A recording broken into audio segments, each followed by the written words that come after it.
सीधे रुक करेंगे अगली बड़ी खबर की ओर, जहां पर एसटीएफ को बड़ी सफलता मिली है। आपको बता दें, उत्तराखंड पुलिस और एसटीएफ को बड़ी सफलता मिली। नकल माफिया हाकम सिंह गिरोह का भंडाफोड़ हुआ। कई अभ्यर्थियों से 15 लाख तक के सौदे नकल माफिया कर रहे थे। परीक्षा में पास कराने का झांसा देकर मांग की जा रही थी।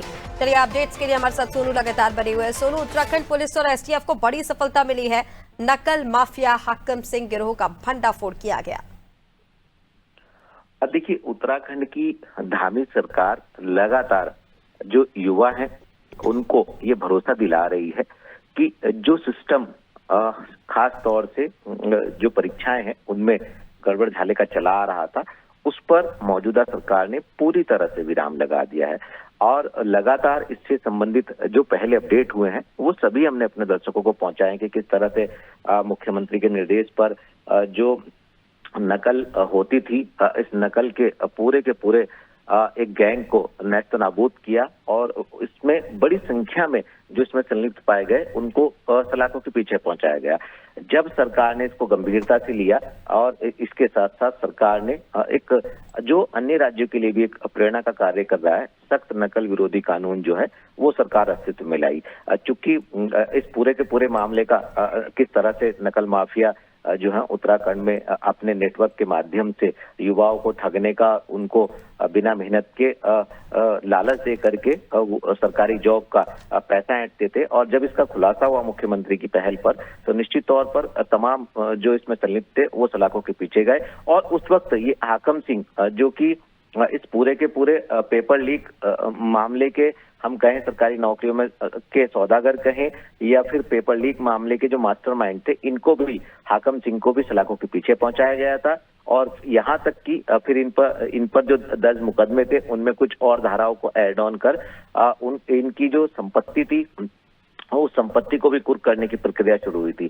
चूंकि न्यायालय से इनको बेल मिल गई थी, एक बार फिर से जो एसटीएफ पुलिस है इसने अपनी नेटवर्क के माध्यम से फिर से गिरफ्तार किया है। और जो पुलिस के तर्क हैं ऋषिका, उसके तहत पुलिस का ये मानना है कि 15 लाख रुपए तक की ये सौदेबाजी कर रहे थे। युवाओं को 15 लाख रुपए लेकर उनको सरकारी नौकरी दिलाने का झांसा दे रहे थे। तो ऐसे में अब चूंकि हम इसको पुलिस की कामयाबी के रूप में भी देख सकते हैं और लगातार चूंकि तमाम सार्वजनिक मंचों से मुख्यमंत्री इस बात को बयां कर रहे हैं कि सरकार ने एक पारदर्शी सिस्टम स्थापित करने की कोशिश की है और कोई भी किसी भी स्तर का कितना भी रसूखदार क्यों ना नकल माफिया हो, उसको सलाखों के पीछे जाना ही होगा। चूंकि मुख्यमंत्री स्वयं एक्शन में है और ऐसे में जो पुलिस ने ये कामयाबी हासिल की है, अब ये देखना होगा कि पहले ही इस पूरे के पूरे पेपर लीक मामले में, इस पूरे प्रकरण में तमाम जो संलिप्त लोग हैं उनको सलाखों के पीछे पहुंचाया जा चुका है।